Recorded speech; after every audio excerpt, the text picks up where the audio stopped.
In the first century, Judea was a powder keg.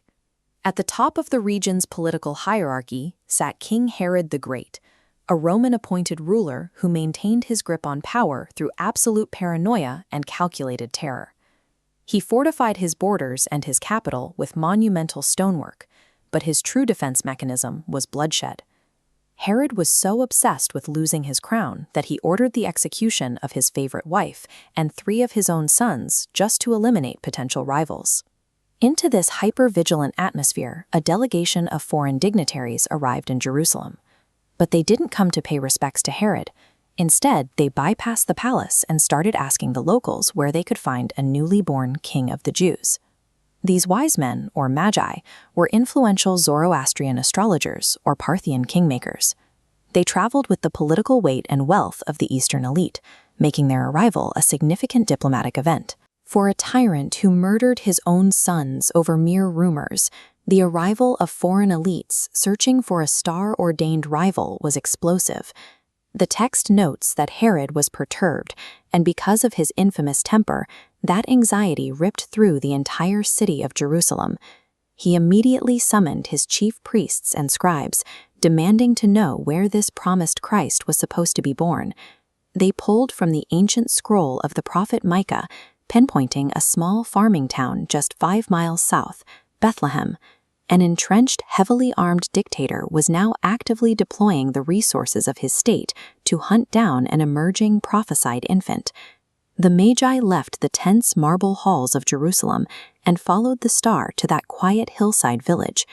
When they found the right house, the scene upended ancient norms of power. Some of the wealthiest, most educated men of the Eastern world fell to their knees on a dirt floor to honor a peasant child. They opened their heavy chests, offering treasures used to honor the highest tiers of ancient society. Gold served as the currency of kings, frankincense was the resin of the temple, and myrrh was a costly spice used in high-status perfumes and the preparation of the dead. Herod had explicitly asked the Magi to report back with the child's exact location, but before they could make the journey north, they received a stark warning in a dream, instructing them to avoid the king completely. They packed up their caravan and slipped back to their own country via an alternate route. They successfully outmaneuvered the most dangerous man in Judea, guaranteeing his violent retaliation in the process. Almost immediately, an angel of the Lord woke Joseph in the middle of the night. The command was brief and absolute. Get up, take the child and his mother, and escape into Egypt. Escaping Herod's jurisdiction meant surviving a grueling trek on foot, navigating hundreds of miles across punishing, arid terrain just across the border into Roman Egypt, where the king's soldiers couldn't legally follow. This map illustrates the Holy Family's southward movement down into the borders of ancient Egypt.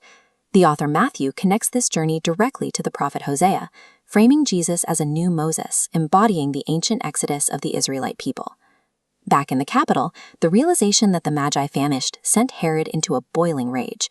Calculating the timeline the astrologers had given him, he issued a sweeping order to execute every male child in Bethlehem and its surrounding districts who was 2 years old or younger. Extra-biblical records don't log the specific death toll of this rural massacre, but a localized slaughter fits seamlessly into Herod's well-documented historical profile.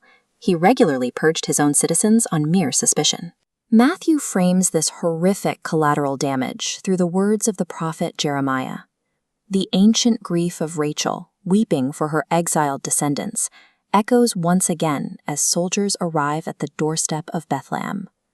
The opening chapters of the Gospel contrast 2 distinct kingdoms. The arrival of the heavenly king brings divine guidance and life, while the earthly king relies entirely on paranoia and mass death to sustain his fleeting reign. The family remained in exile until history finally caught up with the tyrant. Herod the Great died, and an angel appeared to Joseph in Egypt, clearing them to return to the land of Israel. But the southern territory of Judea had fallen to Herod's son, Archelaus, a ruler whose cruelty was so extreme that Rome eventually deposed him. Warned in yet another dream, Joseph bypassed Judea entirely. He left his family north into the distant region of Galilee, finally settling in a tiny, obscure village called Nazareth. This animation traces the linguistic connection Matthew uses to close the chapter. "He will be called a Nazarene" isn't a direct quote from a single Old Testament book. It's a play on the Hebrew word netzer, which translates to branch.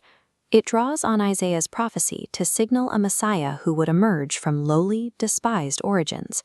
Despite the violent political maneuvering of the ancient world's most powerful men, God's providence prevailed. The Messiah emerged from the quiet obscurity of Nazareth, far from the reach of the throne in Jerusalem.